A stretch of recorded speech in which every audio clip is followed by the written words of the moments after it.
जय श्री कृष्ण दोस्तों, आप सभी का मेरे चैनल में स्वागत है। आज की वीडियो में हम लोग बात करने वाले हैं माँ मंगला गौरी व्रत की। जब हम पूजा कर लेते हैं तो चौकी हमें कैसे उठानी है। देखिए, माँ मंगला गौरी के व्रत की पूजा में जो भी सामग्री हम लोग यूज करते हैं उसमें सभी सामग्री का विसर्जन नहीं किया जाता। कुछ चीजों का विसर्जन किया जाता है और कुछ चीजें अपने पास रख ली जाती है।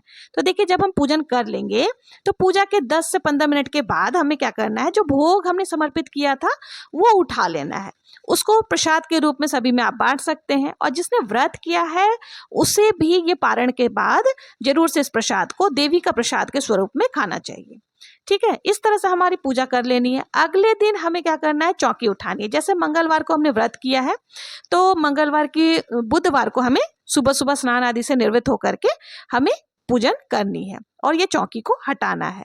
तो देखिए, जो हमने आटे से दिए जलाए थे ना, सबसे पहले हमें उसे हटा लेना है। उसमें से जो भी बातियां है ना, वो बातियां, अधजली बातियां, उनको आपको हटा लेना है। सारे बातियों को इकट्ठा करके आपको एक जगह रख लेना है। साथ ही जो हमने सिलबट्टा बनाया था आटे से, वो सिलबट्टे को भी आप जरूर से उठा करके रख लें। यदि आपने पत्थर से सिलबट्टा बनाया था तो उसको आपको उठा करके यथास्थान पर रख देना है। लेकिन अगर आपने आटे से सिलबट्टा बनाया है तो आपको क्या करना है, ये सारे दीपक आदि को एक जगह हम लोग इकट्ठा कर लेंगे। देखिए, ये गाय माता को आप खिला सकते हैं। ये जो दीपक है, इसमें जब हमने बातियां जलाई थी तो ये सारा आटा जो है वो पक चुका है, तो इसलिए गाय माता को खिलाने में किसी भी तरह की परेशानी नहीं है। और यदि आपके घर के आसपास में कोई तालाब है तो आप मछलियों को भी खिला सकते हैं। मछलियां बहुत अच्छी तरीके से खा सकती है, तो आप मछलियों को भी खिला सकते हैं। अब देखिए, दूसरी चीज, जो श्रृंगार सामग्री 16 श्रृंगार जो हम लोगों ने चढ़ाया था, उसको क्या करना है, आप अपने पास रख लें। अगला जब व्रत होगा तो आप इसी 16 श्रृंगार को वापस से पूजन में यूज कर सकते हैं।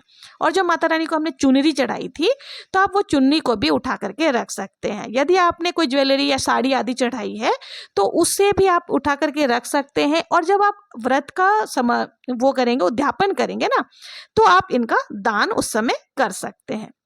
इस प्रकार से सावन के सभी मंगलवार का जब व्रत हो जाए तो उसके बाद हमें दान स्वरूप दे देना होता है। तो देखिए, अगर आपने पत्थर का सिलबट्टा लिया था तो उसे तो हमने पहले ही बता दिया कि उसको उठाकर यथास्थान पर रख दें। और यदि आपने आटे का लिया है तो उसे गाय माता को खिला देना है। और अब देखिए, फूल पत्ते जितने भी हमने चढ़ाए हैं ना, वो सारे हमें क्या करना है, एक जगह इकट्ठा कर लेनी है और इन सब का हमें विसर्जन करना होता है। तो यहाँ पर मैं एक टोकरी में सारे को इकट्ठा करके रख लूंगी और इन सब का जो है हमें विसर्जन करना है। अगर आपके पास आसपास में नदी या तालाब है तो वहां विसर्जन कर सकते हैं, और यदि नहीं है तो आप भूमि विसर्जन भी कर सकते हैं। फूल पत्ते जो भी हैं उन्हें भूमि विसर्जन जब हम कर देंगे तो उनका खाद बन जाता है। अब देखिए, जो दक्षिणा हमने चढ़ाई थी ना, उस दक्षिणा को उठा लेना और आपको किसी को भी दान स्वरूप दे सकते हैं। आप चाहे तो पंडित जी को दे सकते हैं, किसी कंवारी कन्या को। अब हमने जो गौरा माता का निर्माण किया था मिट्टी से, उनका हमें विसर्जन करना है। आप, मैंने पहले ही बताया, नदी तालाब अगर कहीं है या कुआं आदि है तो वहां पर आप विसर्जन कर सकते हैं। और यदि नहीं है तो आप घर पर ही एक बड़ा सा पात्र में जल भर लें और उसमें ही आपको गौरी माता का विसर्जन कर देना है। थोड़ी देर में ये मिट्टी घुल जाएगी और इसको फिर आपको क्या करना है, किसी भी गमले में, पौधे में आप डाल सकते हैं। यहाँ वहां आपको नहीं फेंकना है। अब आइए बात कर लेते हैं नारियल की। जो कलश स्थापना हमने की थी उसके ऊपर नारियल रखा था ना, तो इस नारियल को भी आप दोबारा से जब पूजन करेंगे तो उसमें प्रयोग कर सकते हैं। ठीक है, तो इस नारियल को भी आपको क्या करना है, संभाल करके रख देना है।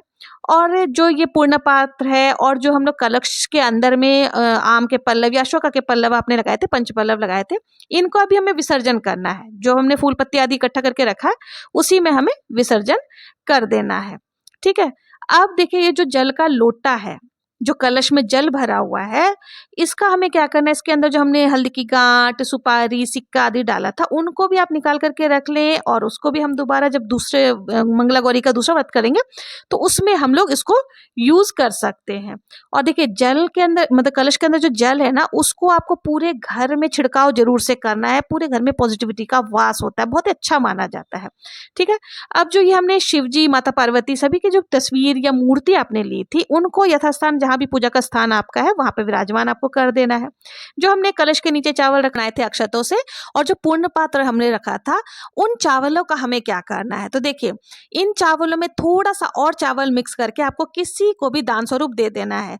कि पंडित जी को आप दे सकते हैं, किसी जरूरतमंद को आप दे सकते हैं, लेकिन इतना आपको जरूर से चावल और मिला देना है कि किसी भी एक व्यक्ति का एक समय का भोजन बन सके। तो यहाँ पर अक्षतों का हमें ये प्रयोग कर लेना है। और यदि बहुत कम मात्रा में आपने चावल चढ़ाए थे तो आप इनको पक्षियों को दाना डाल सकते हैं। अब बात कर लेते हैं जो चौकी पर हमने कपड़ा बिछाया था उनका क्या करना है। तो उनको धो करके आप दोबारा से प्रयोग कर सकते हैं। चौकी के ऊपर हमें जल छिड़क करके चौकी को भी यथास्थान पर रख देना है। फिर जब हम दोबारा पूजन करेंगे तो हम चौकी लगा लेंगे। तो इस प्रकार से जो है हमें मंगला गौरी व्रत की चौकी हटानी होती है।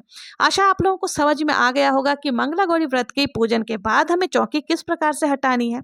अगर आप लोगों को मेरा ये वीडियो जरा भी यूजफुल लगा हो, हेल्पफुल लगा हो, तो प्लीज मेरे चैनल को सब्सक्राइब करें, ज्यादा से ज्यादा लाइक और शेयर जरूर से करें। मिलते हैं नेक्स्ट वीडियो में किसी और पूजा विधि के साथ। तब तक के लिए जय श्री कृष्णा, जय मां मंगला गौरी।